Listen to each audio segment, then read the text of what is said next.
Buenos días, hermanos. Los saludo hoy 5 de febrero del 2023. Bienvenidos a nuestro tiempo de comunión de los domingos en la mañana.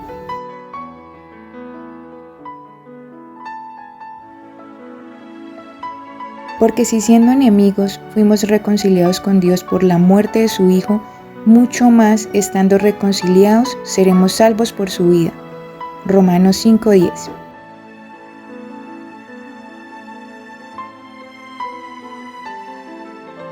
Avanzaremos en la serie de la salvación con el tema Victoria sobre la ceguera y la contaminación. Meditaremos sobre las dos primeras victorias de los jóvenes judíos presentadas en el libro de Daniel. Buenos días, hermanos, que Dios les bendiga. Les invito a que meditemos juntos en esta ocasión con el tema Victoria sobre la ceguera y la contaminación. Padre, en el nombre de Jesús, gracias te damos por todas las cosas. Bendecimos y exaltamos tu nombre. Estamos rendidos delante de ti, Señor, doblegamos nuestra voluntad delante de la tuya. Queremos alinearnos completamente a tu deseo. Ayúdanos, Señor, háblanos por tu palabra. Queremos ser impartidos de tu vida en esta mañana. Te necesitamos y te deseamos. En el nombre de Jesús. Amén. Abramos nuestras Biblias inicialmente en Daniel capítulo 1. Y mientras nos vamos ubicando todos en Daniel capítulo 1, quiero recordarles que en nuestro anterior tema de la serie de la salvación hicimos un panorama general del libro de Daniel. Y esto obedece a que al llegar al capítulo 13 de Apocalipsis en nuestra serie de la salvación, nos encontramos con serias dificultades para entender lo que había allí. Ahí nos habla de una bestia.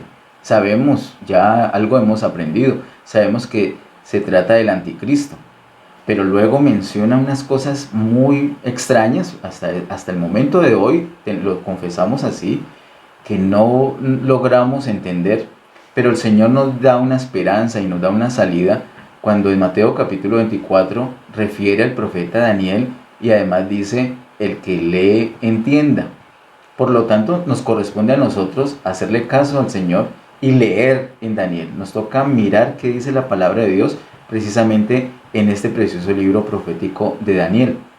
Por eso entonces hicimos ese panorama general y ahora vamos a entrar en detalle, no tan minucioso, pero sí vamos a entrar en detalle de tal manera que podamos tener unas bases, unos fundamentos que nos ayuden luego a retomar Apocalipsis 13 en adelante y entender mucho mejor, conforme a lo que realmente está escrito en la palabra de Dios, quién es el anticristo, qué relación tiene con unos reinos que son mencionados allí y qué papel juega la iglesia, qué papel jugamos tú y yo en ese diseño que Dios ha hecho, en esos planes que Dios tiene para el tiempo de la gran tribulación. Así que vimos ese panorama general y en ese panorama general quiero recordarles que los 6 primeros capítulos del libro de Daniel habla de la victoria de unos jóvenes que fueron deportados a Babilonia, unos jóvenes judíos. En esos 6 primeros capítulos, en los otros 6 capítulos de Daniel se habla de unas visiones. Esas visiones son claves, son determinantes para que podamos entender Apocalipsis 13 en adelante. Incluso nos va a ayudar a entender mucho mejor lo que ya hemos visto en los capítulos 1 al 12 de Apocalipsis. Hoy vamos a ubicarnos en Daniel capítulo 1 y vamos a intentar ver el capítulo 1 y el capítulo 2, ver una victoria que está señalada en el capítulo 1 de Daniel y es la victoria sobre la contaminación. Y en el capítulo 2 la victoria sobre la ceguera. Ese es nuestro propósito, ese es nuestro enfoque exacto para esta mañana. Así que tenemos nuestro corazón dispuesto, abierto para que el Señor nos hable. Es un precioso libro. Les recomiendo que si no han hecho el ejercicio de leerlo, lo hagan, lo van a disfrutar. Es un libro lleno de aventuras, lleno de revelación, lleno de exhortaciones, de enseñanzas, de ejemplos preciosos y muy prácticos. Yo quisiera que todos los que me escuchan tomaran atenta nota para aconsejar particularmente a los más jóvenes. Si tienes hijos en tu casa, sobrinos, familiares jóvenes, amigos jóvenes, deben estar muy atentos sobre todo a esos 6 primeros capítulos de Daniel, que hay unas enseñanzas muy preciosas para ellos. Ahora, nosotros que ya no somos jóvenes, no somos tan jóvenes, tenemos mucho que aprender de acá. De pronto hay cosas en las que nos hemos quedado estancados y Daniel capítulo 1 al capítulo 6 nos puede dar una muestra de cómo salir de esos estancamientos. Vamos al capítulo 1 de Daniel. En Daniel capítulo 1 veamos los 2 primeros versos. Dice: en el año tercero del reinado de Joacim, rey de Judá, vino Nabucodonosor, rey de Babilonia, a Jerusalén y la sitió. Y el Señor entregó en sus manos a Joacim, rey de Judá, y parte de los utensilios de la casa de Dios, y los trajo a tierra de Sinar, a la casa de su Dios, y colocó los utensilios en la casa del tesoro de su Dios. De tal manera que es una situación muy triste, muy lamentable para el pueblo del Señor, para los judíos. Viene Nabucodonosor, rey de Babilonia, viene a Jerusalén y se lleva, se roba de una manera que causa oprobio para el pueblo de Israel.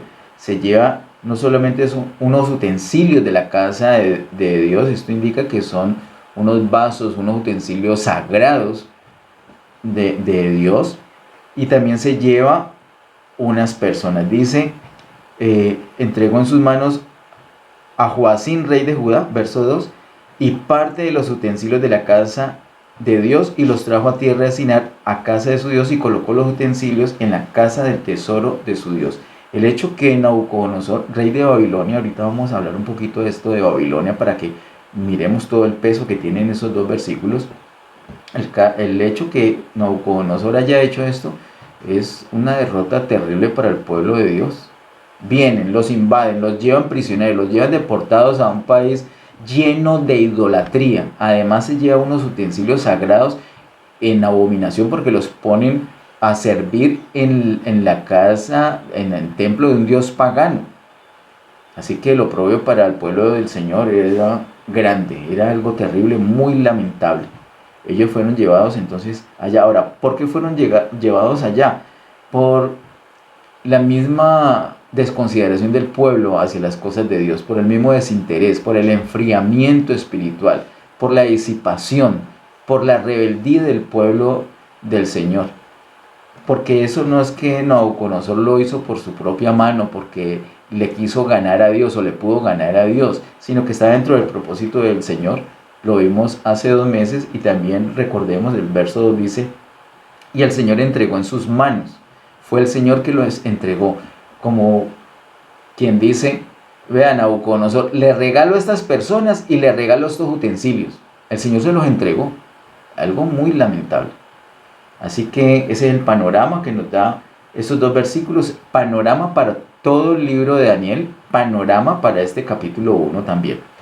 Vamos ahora a los versos 3 al 7. Bueno, les iba a decir también, les dije que acerca de Babilonia, cuando estuvimos hablando en la serie de la salvación acerca de Babilonia, que nos tocó anticiparnos un poquito a los capítulos 17, 18 y 19 de Apocalipsis, que no hemos llegado ya, pero ya hemos anticipado algunas cosas.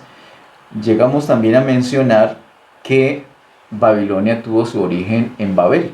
Babel es conocido, recordemos, en el capítulo 11 de Génesis, esa ciudad donde se edificó una gran torre, donde ellos pretendían llegar al cielo, una torre hecha de ladrillos. Eso significó el rechazo completo de toda la humanidad hacia Dios.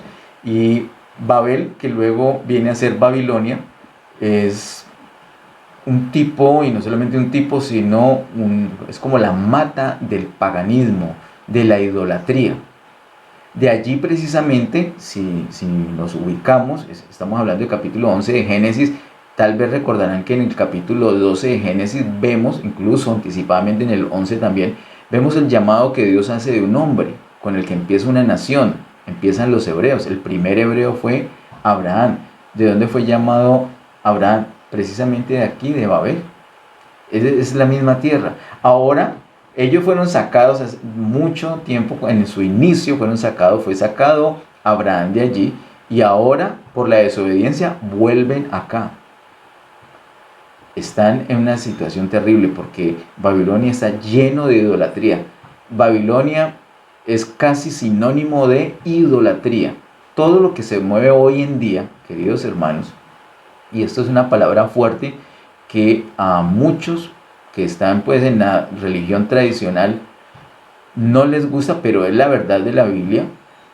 Prácticamente Babilonia es sinónimo de idolatría, y hoy en día todo lo que se mueve con idolatría está relacionado estrechamente con Babilonia.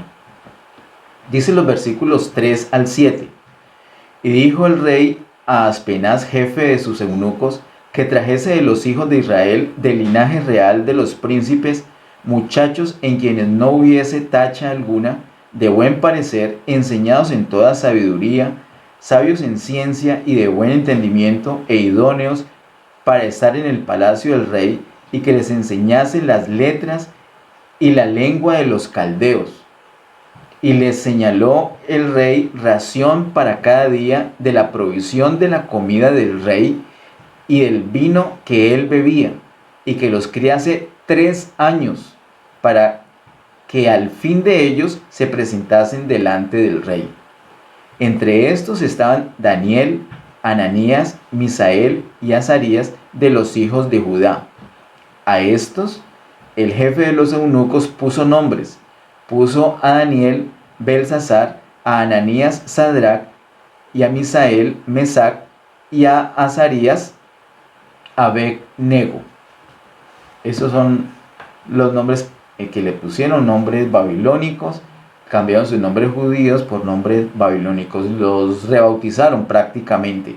Así que hay dos cosas acá. Una es que le ponen una ración, una comida como está dicho en el versículo 5, una ración de la comida del que usaba el rey y del vino que usaba el rey también. Esta no era cualquier comida, sino que tenía una característica muy particular. El hecho de ser de los mismos alimentos preparados para el rey y el mismo vino que usaba el rey implica ya que están llenos de idolatría, están contaminados por la idolatría. Bueno, esto es lo que podemos decir en rasgos generales. La comida estaba presentada, ya previamente estaba sacrificada a los ídolos. La palabra de Dios nos enseña a que nos debemos abstener de lo sacrificado a los ídolos. Y si ahorita de pronto no tenemos tan presente esto, pues quiero decirles que para el pueblo de Israel en este tiempo sí era algo que tenían muy presente, muy bien definido. Ellos no debían comer de eso, pero ¿qué más pueden hacer si están cautivos, si están prisioneros? Si ellos se niegan a comer eso, pues los matan y ya. Los matan, y para eso hay otros muchachos, buscan otros muchachos, capturan a otros. Ellos estaban en esa situación, y además el asunto de los nombres. Vamos a mirar un poquito acerca de la comida. ¿Ustedes recuerdan, queridos hermanos, cuál fue la primera tentación que tuvo que experimentar el ser humano? ¿Recuerdan ahí en Génesis capítulo 3, versículo 1 al 5? ¿Cuál fue la primera tentación? ¿Acerca de qué? Acerca de la comida, acerca de lo que ellos iban a comer. Satanás les presenta del fruto del árbol de la ciencia del bien y del mal, del árbol del conocimiento. El Señor había prohibido a ellos comer de ese fruto, y es precisamente eso lo que Satanás usa para tentarles. La primera tentación es acerca de la comida. Ese es un concepto, es un principio que debemos tener en cuenta. La tentación más grande, la primera tentación, es acerca de lo que comemos, acerca de lo que nos satisface. En Juan capítulo 4, cuando Jesús habla con la mujer samaritana, presenta la comida como algo que los satisface. Cuando los muchachos fueron a buscar provisión, y cuando regresaron y lo encontraron charlando con la mujer samaritana, le dijeron: maestro, come. Y él dijo: no, yo ya comí. Y dijeron: ay, alguien le trajo almuercito. Pero Él les dijo, mi comida es hacer la voluntad del Padre. Así que la satisfacción para el Señor Jesús es hacer la voluntad del Padre. Él usó el término de comida o de alimento en sentido de satisfacción. Así que lo que aquí se presenta como la comida y lo que también en Génesis 3 se presentó como comida, no solamente queda en el asunto de la comida, el alimento que uno ingiere, sino de todas las cosas que uno toma, que uno asume, que uno disfruta, que uno toca, que uno busca para satisfacción.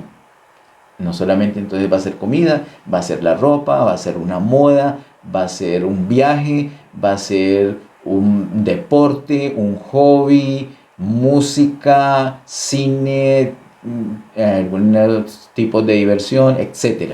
Las cosas que uno usa para satisfacción caben en ese concepto de comida. En Mateo capítulo 4, verso 1 al 4, vemos que la primera tentación que padeció el Señor Jesús allí en el desierto fue precisamente el comer. Si eres hijo de Dios, di que estas piedras se conviertan en pan. Él, después de el ayuno tan prolongado, ya tenía hambre. Y entonces el diablo encontró ahí una ocasión para poner al Señor en esa tentación. ¿Qué tentación? Lo primero que se menciona es el asunto de la comida. ¿Por qué ese asunto de la comida es tan importante? Y recuerden, queridos hermanos, en Éxodo capítulo 16, del 2 al 4, tengo la cita vamos a leerla porque es bien importante que lo tengamos presente. El Señor, cuando el pueblo de Israel sale de Egipto y está en el desierto, Él les hace un cambio especial, un cambio de dieta. Éxodo capítulo 16, verso 2 al 4 dice: y toda la congregación de los hijos de Israel murmuró contra Moisés y Aarón en el desierto, y les decían los hijos de Israel: ojalá hubiéramos muerto por mano de Jehová en la tierra de Egipto, cuando nos sentábamos a las ollas de carne, cuando comíamos pan hasta saciarnos, pues nos habéis sacado a este desierto para matar de hambre a toda esta multitud. Un asunto de comida. Ellos tenían hambre, necesitaban ser satisfechos. Miren que es como lo básico de la satisfacción, comer, más que el aseo personal, comer. Puedes vivir varios días sin asearte, pero menos días sin comer. Así que la satisfacción primordial está en la comida, pero como les he dicho, la comida no solamente es lo que se presenta aquí, sino cualquier cosa que tomamos, que asumimos para nosotros, para nuestra satisfacción. Versículo número 4. Y Jehová dijo a Moisés: he aquí, yo os haré llover pan del cielo, y el pueblo saldrá y recogerá diariamente la porción de un día, para que yo lo pruebe si anda en mi ley o no. El Señor le envía un pan del cielo. Ellos están añorando, anhelando la comida de Egipto, pero el Señor les manda pan del cielo, una comida distinta, una comida celestial. Hermanos, nosotros venimos de Egipto, nosotros venimos del mundo y tenemos contaminación, y todavía nos saciamos con los ajos, con las cebollas, con los panes, con la carne de Egipto. Todavía nos gustan muchas cosas del mundo, todavía nos gusta la música, las imágenes, las modas, los hobbies, el vocabulario, muchas costumbres mundanas todavía las usamos para nuestra satisfacción. Y hay un choque cuando nos queremos consagrar al Señor con esto, porque el Señor quiere cambiarnos la dieta, quiere cambiarnos esa comida. Él nos quiere satisfacer con otras cosas. Él nos da un pan celestial y Él quiere que entendamos. Por eso cartas tan preciosas como Colosenses, que nos enseñan que ese pan, que es Cristo, es el que nos satisface completamente, y que en Él, en Cristo, estamos completos y no necesitamos absolutamente nada. No necesitamos la filosofía, no necesitamos el folclore, no necesitamos la cultura, no necesitamos la religión, no necesitamos tradiciones humanas, no necesitamos nada para nuestra satisfacción es Cristo. Él nos dio ese pan del cielo para que sepamos que Él basta, que Jesucristo basta, que con Él estamos completos, que Él nos sacia por completo, que solamente en Él está nuestra satisfacción.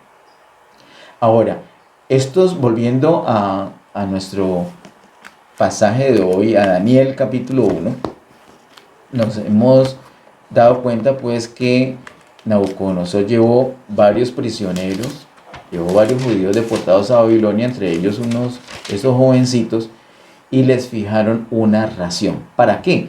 Claro, lo que quería hacer Nabucodonosor era cambiarle la dieta, porque ellos tenían una dieta de pueblo de Dios, unas costumbres de pueblo de Dios, y Nabucodonosor ahora quería cambiarlos. Si él logra cambiar la constitución, yo les decía, charlando con mi hermano reciente y con una sobrinita, les decía, ellos me dieron una pera, y yo les dije, en poco tiempo esa pera ya es parte de mi constitución. Esa pera ya es parte de mí porque me la comí. Y precisamente ese es el concepto acá. Uno se constituye de lo que come. Y por eso querían a ellos contaminarlos. Era una comida sacrificada a los ídolos. Esta es una situación tenaz, tremenda a la que ellos se enfrentaron. Nosotros hoy en día nos enfrentamos, nosotros estamos en Babilonia literalmente. Es que el mundo es Babilonia, hay una idolatría alrededor nuestro. Inclusive de pronto en muchas de nuestras propias casas hay personas idólatras. No necesariamente que sean del catolicismo romano, pero tienen idolatría. Y muchas veces nos contaminamos. Y nos podemos contaminar sin saberlo. Ahora, la comida, recuerden, no solamente lo que satisface, hay otras cosas. ¿Qué música escuchas? ¿Cómo te vistes? ¿Cuál es tu moda? ¿Cuáles son tus hobbies? ¿Cuáles son tus pasatiempos? ¿Cuál es tu deporte? ¿Cuál es la prioridad que dedicas a esas cosas? ¿Cuáles son tus costumbres? ¿Cuál es tu rutina de la semana? ¿Cuáles son tus pensamientos? ¿Qué libros lees? ¿Qué tanto tiempo sacas para el Señor? O sea, ¿dónde está la satisfacción? ¿Dónde encuentras satisfacción? ¿Cuál es tu dieta? Un poco más adelante en este mes quiero hacer una propuesta relacionada con la dieta. Ya tendremos tiempo de hablar del asunto. Antes de pasar a los versículos siguientes, quiero que notemos que en el verso 7 les cambian los nombres. Les hacen como un rebautizo a ellos. Dice que a Daniel le pusieron Belsasar. Y quiero decirle, Daniel, tengo una notica aquí. Daniel significa Dios es mi juez. Belsasar significa el predilecto del demonio Bel. Bel es un demonio. Y Belsasar significa el predilecto de Bel.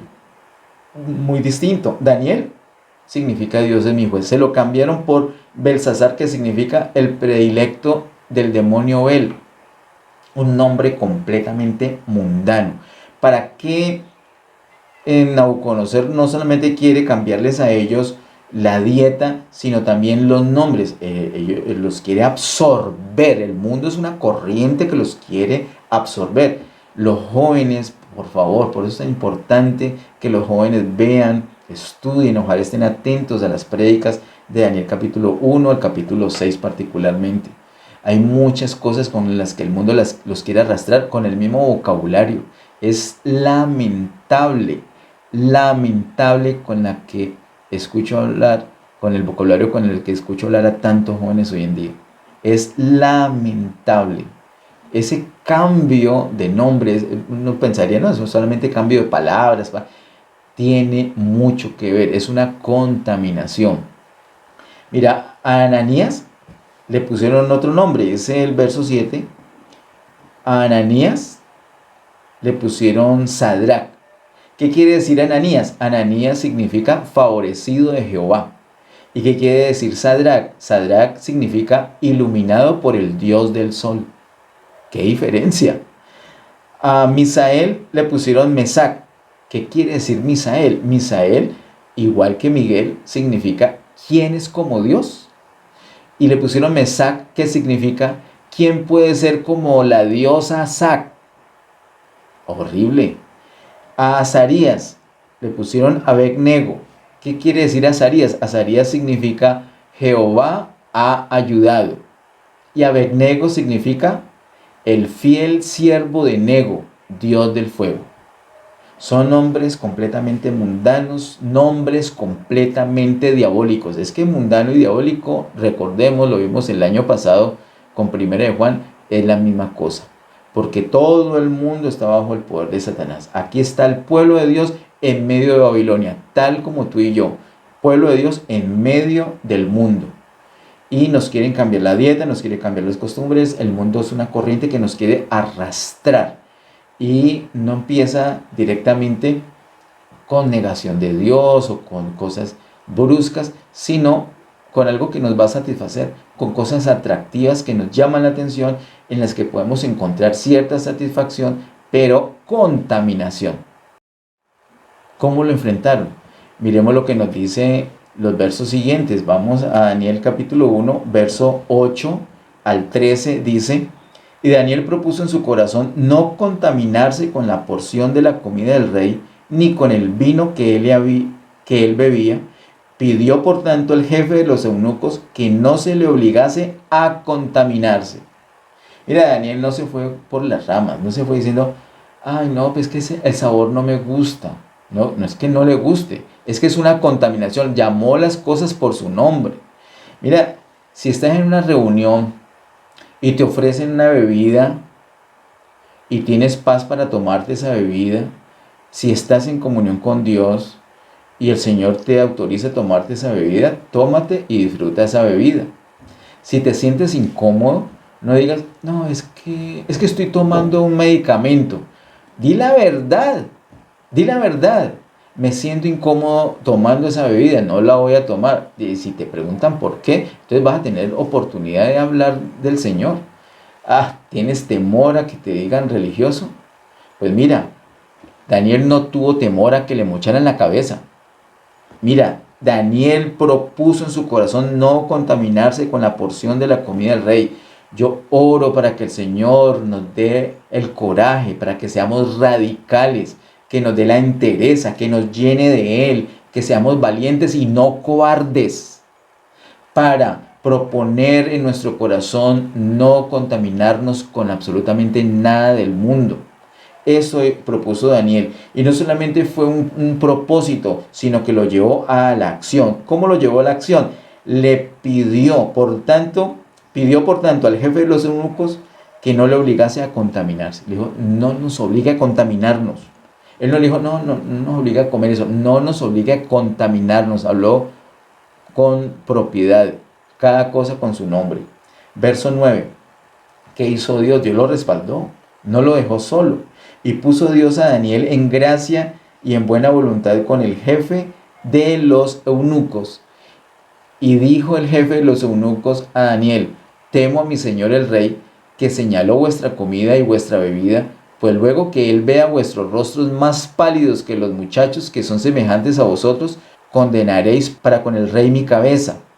Entonces dijo Daniel a Melzar, que estaba puesto por el jefe de los eunucos sobre Daniel, Ananías, Misael y Azarías, te ruego que hagas la prueba con tus siervos por 10 días y nos des legumbres a comer y agua a beber. Compara luego nuestros rostros con los rostros de los muchachos que comen de la ración de la comida del rey y haz después con tus siervos según veas. Así que Daniel le propone al jefe de los eunucos hacer una prueba. Haga una prueba y si en 10 días no te gusta el resultado, ya tomas otra decisión. Versículo 14 en adelante nos muestra la consecuencia, pero lo que consiguió Daniel, pero fue valiente. Hermanos, los versos 8 al 13 nos muestra el valor de Daniel. Hace un propósito en su corazón y eso lo lleva unido al Señor. Él sabe que tiene el respaldo de Dios. A enfrentar, a resistir. A veces no le resistimos una tentación ni siquiera a un familiar. Un primo nos dice algo y le tenemos miedo al primo. Entonces nos dejamos arrastrar por el primo. En vez de ser testimonio para el primo, hacemos la contaminación que el primo nos diga por congraciarnos con el primo. A veces justificamos el hecho diciendo, no quiero presentarme religioso. No, es que no es asunto de religioso, es asunto de ser espiritual. no es asunto de ser religioso, es asunto de, ¿eres de Dios? Listo, eres de Dios. Los de Dios no hacemos esto. Punto. Que tu primo sepa, que tu tía sepa, que tu papá, tu mamá, que tus hijos sepan, que tu cónyuge sepa, que tu jefe sepa, que tus empleados, que tus compañeros de trabajo sepan, que tus vecinos sepan. Mira, no estamos en la situación tan crítica. Si le dices a tu primo que no le vas a acompañar a hacer aquella cosa, entonces él no te va a mochar la cabeza. Yo no creo que lo vaya a hacer. No creo que te va a asesinar por eso. Necesitas menos valor que Daniel, pero necesitas hacer ese propósito. Lo que necesitamos es estar apasionados por el Señor, saber realmente quiénes somos. ¿Somos del Señor? Listo. Los del Señor no hacemos estas cosas y punto. Los del Señor tenemos una dieta. Los del Señor tenemos una satisfacción distinta. Los del Señor no nos vamos a contaminar con estas cosas de Babilonia. Los del Señor no necesitamos las cosas mundanas para satisfacernos. ¿O sí? ¿O la necesitas? ¿O no crees en esta palabra que te estoy dando? ¿Crees que fuera del Señor necesitas algo para tu satisfacción? ¿Crees que el mundo te entrega algo para satisfacerte? Hoy en la canción que suelo compartir, habla un poco acerca de eso. Fuera del amor del Señor realmente no tenemos satisfacción. El Señor nos da todo para ser satisfechos. Ahora, de pronto no nos sentimos satisfechos. Es por falta de disfrute del Señor. Si tenemos una mejor comunión con el Señor, vamos a darnos cuenta que realmente es cierto que Él satisface. Consecuencia, versos 14 al 21. Consintió pues con ellos en esto y probó con ellos 10 días. Y al cabo de los 10 días pareció el rostro de ellos mejor y más robusto que el de los otros muchachos que comían de la porción de la comida del rey. Así pues, Melzar se llevaba la porción de la comida de ellos y el vino que habían de beber y les daban legumbres. A estos 4 muchachos Dios les dio conocimiento e inteligencia. Miren. Físicamente, mejor apariencia. Ahora, verso 17. A estos 4 muchachos, Dios les dio conocimiento e inteligencia en todas las letras y ciencias. Y Daniel tuvo entendimiento en toda visión y sueños. A los 4 los favoreció. Les dio conocimiento e inteligencia en todas las letras y ciencias. Además de eso, a Daniel le dio entendimiento en toda visión y sueños. Un premio por el coraje, por el valor, por haber ellos derrotado, por la victoria de ellos sobre la contaminación. El Señor los bendice. Queridos jóvenes y queridos hermanos en general, siempre que nosotros tengamos una victoria sobre la contaminación, el Señor nos va a bendecir de una manera especial, tal como hizo con estos jóvenes. Versículo 18. Pasados pues los días, al fin de los cuales había dicho el rey que los trajesen, el jefe de los eunucos los trajo delante de Nabucodonosor. Y el rey habló con ellos, y no fueron hallados entre todos ellos como Daniel, Ananías, Misael y Azarías. Así pues estuvieron delante del rey. En todo asunto de sabiduría e inteligencia que el rey consultó, los halló 10 veces mejores que todos los magos y astrólogos que habían en todo su reino. Y continuó Daniel hasta el año primero del rey Ciro. Me asombra lo que dice ese verso 20. Los halló en todo 10 veces mejores que todos los magos y astrólogos. 10 veces mejores.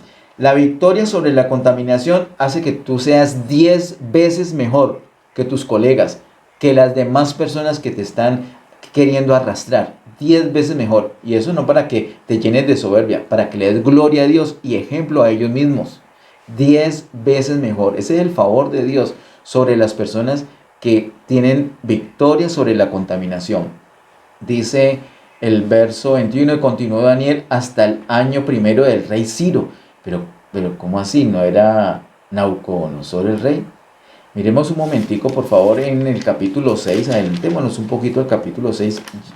Más adelante el Señor nos dará el momento para verlo con detenimiento. El verso 28 del capítulo 6 dice: y este Daniel prosperó durante el reinado de Darío, y durante el reinado de Ciro el persa.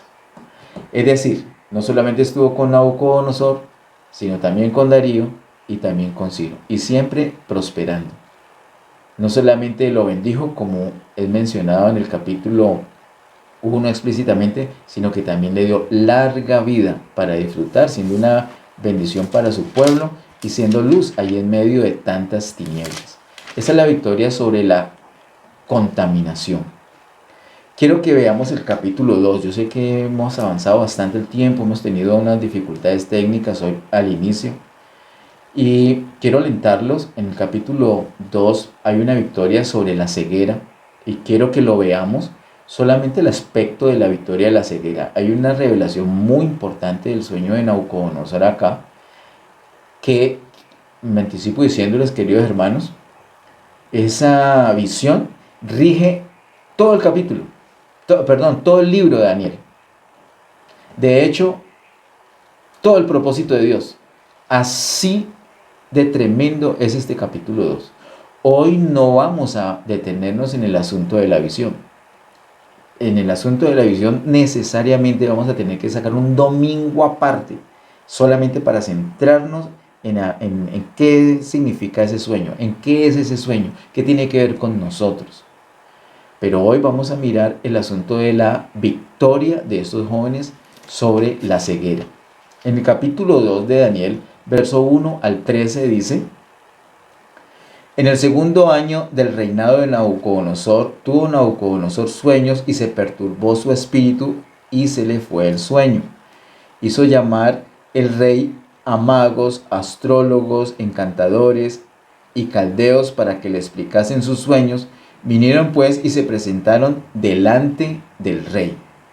Y el rey le dijo: he tenido un sueño y mi espíritu se ha turbado por saber el sueño. Entonces hablaron los caldeos al rey en lengua aramea: Rey, para siempre vive, di el sueño a tus siervos y te mostraremos la interpretación. Respondió el rey y dijo a los caldeos: el asunto lo olvidé. Si no me mostráis el sueño y su interpretación, seréis hechos pedazos, y vuestras casas serán convertidas en muladares. Y si me mostrareis el sueño y su interpretación, recibiréis de mí dones y favores y gran honra. Decidme pues el sueño y su interpretación. ¿Qué tal este rey? ¿Ya? Qué joyita con la que le sale a sus magos, a sus adivinos. Verso 7 dice: respondieron por segunda vez y dijeron: diga el rey el sueño a sus siervos y le mostraremos la interpretación. El rey respondió y dijo: yo conozco ciertamente que vosotros ponéis dilaciones porque veis que el asunto se me ha ido. Si no me mostráis el sueño, una sola sentencia hay para vosotros.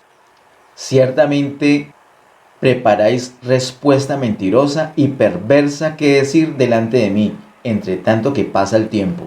Decidme pues el sueño para que yo sepa que me podéis dar la interpretación. Los caldeos respondieron delante del rey y dijeron: no hay hombre sobre la tierra que pueda declarar el asunto del rey. Además de esto, ningún rey, príncipe ni señor preguntó cosa semejante a ningún mago, ni astrólogo, ni caldeo. Porque el asunto que el rey demanda es difícil, y no hay quien lo pueda declarar al rey, salvo los dioses cuya morada no es con la carne. Por esto el rey, con ira y con gran enojo, mandó que matasen a todos los sabios de Babilonia. Y se publicó el edicto de que los sabios fueran llevados a la muerte, y buscaron a Daniel y a sus compañeros para matarlos. Mira la situación tan crítica. Allí fueron arrastrados también Daniel y sus amigos, porque eran parte de los sabios, porque no interpretaron un sueño que él había olvidado. Quiero decirles, es un sueño muy importante, tan importante que nos habla la revelación de todos los reinos humanos, todos, en toda la historia de la raza humana. Un sueño tan importante donde Dios está revelando sus planes, lo tiene este hombre y lo olvida. Tiene que ser que definitivamente no tenía su corazón aplicado a las cosas de Dios. Hermanos, si nosotros aplicamos, si nosotros enfocamos las cosas de Dios, vamos a retener las cosas de Dios. No se nos van a estar olvidando, no se te va a estar olvidando la palabra, no se te va a estar olvidando las prédicas, no se te están olvidando los principios. Tengamos nuestro enfoque en las cosas de Dios, asimilemos, seamos retenedores de las cosas de Dios y tendremos la visión, tendremos revelación de las cosas del Señor. Pero este hombre no, este hombre olvidó su sueño. En este mismo capítulo 2, verso 14 al 21, dice: entonces Daniel habló sabia y prudentemente a Arioc, capitán de la guardia del rey, que había salido para matar a los sabios de Babilonia. Habló y dijo a Arioc, capitán del rey: ¿cuál es la causa de que este edicto se publique de parte del rey tan apresuradamente? Entonces Arioc hizo saber a Daniel lo que había. Y Daniel entró y pidió al rey que le diese tiempo y que él mostraría la interpretación al rey. Luego se fue Daniel a su casa e hizo saber lo que había a Ananías, Misael y Azarías, sus compañeros. Quiero que note que el verso 17 no dice que luego fue Daniel a su casa e hizo saber lo que había a Sadrac, Mesac y Abednego. No. Ananías, Misael y Azarías. Él conserva ese nombre, él conserva ese lenguaje, ese vocabulario propio del pueblo de Dios. Habló con sus compañeros, dice verso 18, para que pidiesen misericordia del Dios del cielo sobre este misterio, a fin de que Daniel y sus compañeros no pereciesen con los otros sabios de Babilonia. Ellos dijeron: ¿qué toca hacer? Toca orar. Hay un problema grande, ¿qué hacemos? Vamos a buscar palanca, vamos a escaparnos, vamos a marchar, vamos a hacer protesta, vamos a tocar la cacerola. Son buenos intentos y justos intentos del mundo, pero nuestras armas no son carnales. Nuestras armas son espirituales, nuestras armas son poderosas en Dios. Nosotros tenemos en nuestras manos un arma poderosa que se llama oración. Esa arma es poderosa en Dios. Si oramos conforme a la voluntad de Dios, vamos a tener la victoria. No lo dudemos. Mira lo que dice él habló entonces, verso 19. Mira, verso 19 al 21 dice: entonces el secreto fue revelado a Daniel en visión de noche. La demora fue que ellos oraran. ¿Y qué hizo el Señor? El Señor le reveló ese secreto a Daniel. Entonces, verso 19, entonces el secreto fue revelado a Daniel en visión de noche, por lo cual bendijo Daniel al Dios del cielo. Inmediatamente recibe la respuesta, bendice al Dios del cielo. Uno podría pensar, si ya tiene la respuesta, corra donde el rey y diga antes de que los maten. No. Primero que esa situación difícil, primero incluso que salvar su vida, está darle gloria a Dios. Y eso es lo que dice el verso 19. Bendijo al Dios del cielo. Verso 20.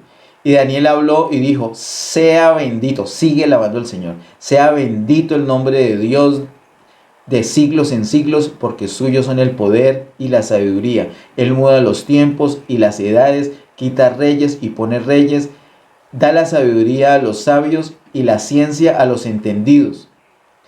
Y luego tengo aquí, voy a leer hasta el verso 23. Él revela lo profundo y lo escondido, conoce lo que está en tinieblas y con él mora la luz. A ti, oh Dios de mis padres, te doy gracias y te alabo, porque me has dado sabiduría y fuerza y ahora me has revelado lo que te pedimos, pues nos has dado a conocer el asunto del rey. Todo ese tiempo se tomó Daniel para adorar a Dios, para darle gracias a Dios, para bendecir a Dios, para darle todo el crédito a Dios. No se tomó el crédito. Oh, venga, rey, ¿cuáles son tus premios? Que aquí está tu sabio. No, primero tomó tiempo para darle toda la gloria al Señor, para darle gracias al Señor. Después de esto, dice el verso 24, fue Daniel a Arioc, y claro, ya le presenta, van del rey para que el rey lo escuche. Y esa interpretación que está entre el verso 24 y el versículo 45, lo vamos a ver en otra ocasión, como les dije, con mucho detenimiento, pero quiero que miremos la parte final, la consecuencia de todo esto. Cómo el Señor ratifica la victoria que estos jóvenes tuvieron sobre la ceguera. ¿Por qué victoria sobre la ceguera? Porque ellos pudieron ver el propósito de Dios, pudieron ver el diseño de Dios. Quiero decirles, hermanos, esto que está contemplado aquí entre el versículo 24 y el versículo 45 lo vamos a ver con detenimiento y, como les he dicho, influye, es como una línea rectora en todo este libro de Daniel. Va a ser clave para que podamos entender Apocalipsis capítulo 13, por ejemplo. Veamos entonces, para terminar, versos 46 al 49. Dice versos 46 al 49, después de que Daniel ya le dijo todo el sueño, y claro, cuando él empieza a decirle el sueño, cuando uno ha soñado algo y lo ha olvidado, pero en el día va recordando cosas, tal cual. Cuando Daniel le iba diciendo, el rey decía, es verdad, claro, iba recordando que él sí se había soñado eso, y además tuvo la interpretación. Verso 46 al 49. Entonces el rey Nabucodonosor se postró sobre su rostro y se humilló ante Daniel y mandó que le ofreciesen presentes e incienso. El rey habló a Daniel y dijo, ciertamente el Dios vuestro es Dios de dioses y Señor de los reyes, y el que revela los misterios, pues pudiste revelar este misterio. Entonces el rey engrandeció a Daniel. Imagínense el rey dándole gloria a Dios, un tipo inconverso. Y no crean que es que se convirtió. Vamos a ver qué sigue más adelante. El Señor nos va a dar la ocasión. Pero ese inconverso, ante tremendo testimonio que están dando Daniel y sus amigos, no tuvo más que darle gloria a Dios. Verso 48. Entonces el rey engrandeció a Daniel y le dio muchos honores y grandes dones y le hizo gobernador de toda la provincia de Babilonia y jefe supremo de todos los sabios de Babilonia, por favor. Verso 49. Y Daniel solicitó al rey y obtuvo que pusiera sobre los negocios de la provincia de Babilonia a Sadrach, Mesach y Abednego, y Daniel estaba en la corte del rey. Ahora, un detalle particular acá. ¿Por qué ahora sí Sadrach, Mesach y Abednego y no sus nombres judíos? Porque está hablando con el rey, está solicitando que los haga partícipes en esa posición de tanta importancia de gobierno. Con más detalle esto lo podemos ver en otra ocasión, pero hoy quiero que miremos cómo en el capítulo 2 estos jóvenes en Babilonia tuvieron victoria sobre la ceguera. ¿Quién le dio esa victoria? Se la dio el Señor. Y en el capítulo 1, ¿quién le dio la victoria sobre la contaminación? Se la dio el Señor. Nosotros estamos aquí, queridos hermanos, en medio del mundo, pero podemos tener victoria sobre la ceguera y victoria sobre la contaminación. Confiemos en el Señor todos los asuntos. La gente corre, la gente escucha una noticia y todo el mundo se va detrás de esa noticia. Hasta creyentes están diciendo que ya llegó el anticristo y están haciendo un poco de cosas porque ya empezó la gran tribulación desde el año 2020. Es una locura, por no decir tontería. Veamos la palabra de Dios, confiemos en la palabra de Dios, dependamos de Dios, oremos, el Señor nos va a dar la victoria. Victoria sobre la contaminación, victoria sobre la ceguera. Cuando no tenemos esa contaminación, estamos listos para vencer también sobre la ceguera. Pero si nos contaminamos, entonces ya quedamos ciegos. Ya no podemos ver la visión, ya no podemos ver las cosas que el Señor nos quiere revelar. Quiero que notemos desde hoy que estas 6 victorias que están en esos 6 primeros capítulos depende la una de la otra. Victoria sobre la contaminación asegura una victoria sobre la ceguera. Padre, en el nombre de Jesús, gracias te damos por ese tiempo, gracias por tu gran amor, por tu misericordia, gracias porque podemos tener victoria aún en medio del mundo, aún en medio de la mundanalidad, aún en medio de la idolatría. Gracias porque nuestra victoria no depende de nuestro entorno, sino de nuestro interior, de tu vida dentro de nosotros, de que tú, Señor, nos has dado a Cristo, que Cristo es nuestra vida. Gracias, Señor, por todas las cosas. Gracias por tus diseños. Gracias, Señor, por los jóvenes. Oramos especialmente por los jóvenes de todas las congregaciones, Señor. El diablo los quiere contaminar para dejarlos ciegos. Y en este momento, tristemente, vemos muchos jóvenes contaminados y ciegos. Pero oramos sanidad, declaramos el renuevo de Dios sobre sus vidas, misericordia de Dios. Y oramos en el nombre de Jesús declarando victoria sobre la ceguera y la contaminación, en el poderoso nombre de Cristo Jesús. Amén. Que el Señor les bendiga.